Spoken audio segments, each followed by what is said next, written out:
नमस्कार। मैं जनवक्ता श्रीओम गौतम। भारत के सीजीआई बी आर गवई ने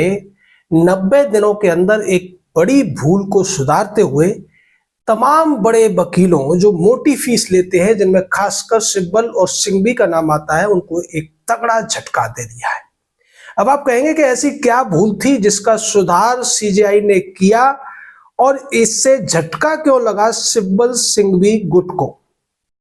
हुआ ये था कि पूर्व सीजीआई संजीव खन्ना ने एक बड़ा ही सुधारात्मक फैसला दिया था कि ये जो बड़े बड़े नामचीन वकील होते हैं वो सुप्रीम कोर्ट की अदालतों में सीधे घुस जाते हैं और जजों से अपने मामलों की ओरल मेंशनिंग करते हैं। यानी दूसरे शब्दों में कहें कि अपने क्लाइंट के मामलों को सुनने की मौखिक फरियाद कर देते हैं और जज उनको ऑब्लाइज करते हुए या तो उसी दिन सुन लेते हैं या एक दो दिन बाद तारीखें दे देते हैं। इससे होता यह है कि करोड़ों केसेस जो देश में पेंडिंग पड़े हुए हैं और सुप्रीम कोर्ट में ही 70,000 से ज्यादा जो केसेस पेंडिंग पड़े हुए हैं, जिनके क्लाइंट और छोटे छोटे जो वकील होते हैं जो मोटी फीस नहीं लेते, उन लोगों के केस फिर से पेंडेंसी में चले जाते हैं। इसको लेकर जस्टिस संजीव खन्ना ने परंपरा को तोड़ते हुए यह फैसला दिया था कि अब ये जो मौखिक मेंशनिंग या फिर फरियाद वाला सिस्टम है बड़े जो या सीनियर वकीलों का, वो बंद कर दिया जाए। जैसे ही संजीव खन्ना रिटायर हुए, जब बी.आर. गवई ने इस शपथ ली थी सीजीआई के पद की, तो उन्होंने इस फैसले को पलट दिया। उन्होंने एक और फैसला पलटा था जो जस्टिस चंद्रचूड़ ने गलियारे में शीशे लगवाने पर करोड़ों रुपए खर्च किए थे, उसको भी पलटकर उन्होंने शीशे हटवा दिए थे और इस तरीके से 6 महीने के अंदर ही करोड़ों रुपए का नुकसान सरकार को हुआ था। खैर, वो अलग बात थी, उस पर उनके अपने तर्क थे, लेकिन ये जो मामला था, जो मेंशनिंग दोबारा से शुरू कर दी गई थी, यानी सीनियर वकील कोर्ट में जाकर फरियाद लगाएं और उनके मामले बहुत ज्यादा जल्दी से सुन लिए जाएंगे। अब इसको भूल सुधार करते हुए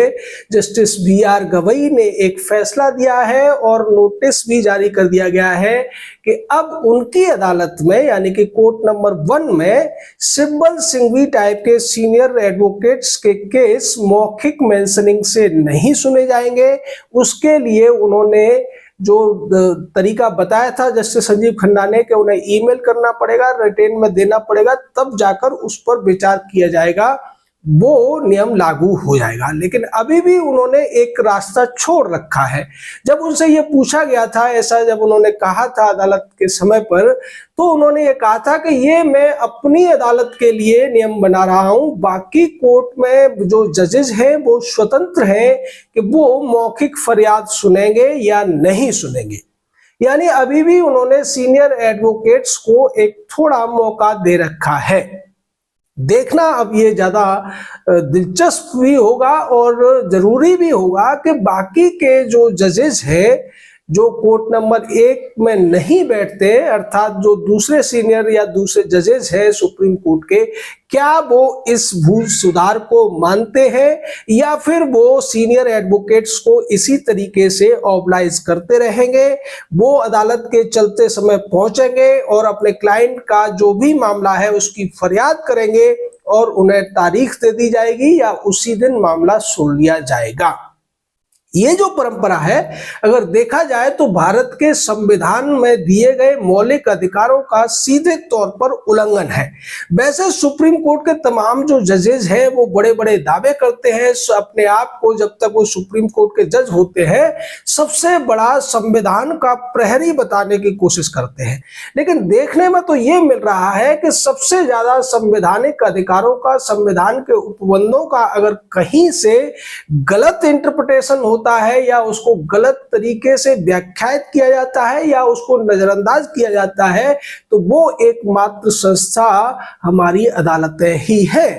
अब इस तरीके से आप बताइए कि एक जूनियर वकील है या फिर एक पुराना भी वकील है लेकिन उसको सीनियर एडवोकेट का तमगा नहीं मिला हुआ है, अगर वो अपने केस की बहुत दिनों से वेट कर रहा है पर उसका केस मेंशनिंग में नहीं आ रहा है, उसका केस नहीं सुना जा रहा है। दूसरी तरफ सिब्बल सिंघवी टाइप के वकील हैं जो सीधे धड़धड़ाते हुए अदालत में घुस जाते हैं और बैठे हुए जजों से कहते हैं कि मिलॉर्ड हमारा ये मामला है और इसको जल्दी से जल्दी सुनवाई में लिया जाए। और जो जजेस बैठे होते हैं वो चूंकि अगर देखा जाए टेक्निकली डिफेक्टो देखा जाए तो इन लोगों के जूनियर ही होते हैं, इनसे बहुत जूनियर होते हैं उम्र में भी अनुभव में भी, और इसी वजह से आसानी से वो इनकी बातें मान लेते हैं। और इसी फैसले को बदला था जस्टिस संजीव खन्ना ने, लेकिन जब बीआर गवई सीजेआई बने तो उन्होंने इसको पलट दिया और दोबारा से वो परंपरा शुरू कर दी जो चली आ रही थी कि कोई भी सीनियर जज के सामने आएगा,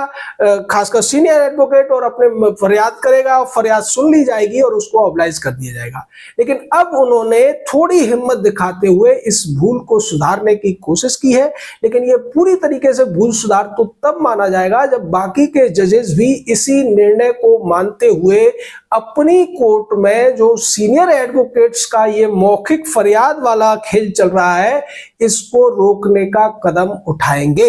ये कदम वो कब उठाएंगे ये तो आने वाले हफ्ते से भी पता चल सकता है, क्योंकि जब इन सीनियर एडवोकेट्स को सीजेआई की अदालत में मेंशनिंग नहीं मिलेगी, एंट्री नहीं मिलेगी, तो फिर ये दूसरे जजों की कोर्ट में जाएंगे।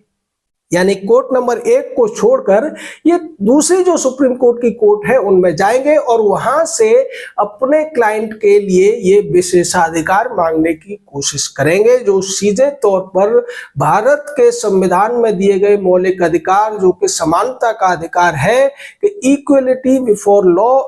And equal protection of law का उल्लंघन कब तक चलेगा इस पर विराम लगाने की जरूरत है। सीजेआई ने अपनी अदालत में विराम लगाया है लेकिन सुप्रीम कोर्ट में अभी भी इस पर विराम नहीं लगाया है और बाकी हाई कोर्ट्स में भी ये सब चल रहा है। तो उस पर सबसे पहले जब तक विराम नहीं लगाया जाता है तब तक सुप्रीम कोर्ट अगर अपने आप को मौलिक अधिकारों का सबसे बड़ा संरक्षक कहता है तो ये बात कहीं से भी सच नहीं मानी जाएगी। आपका इस पूरे मामले पर क्या कहना है, अपनी राय दीजिए। जय हिंद, जय भारत।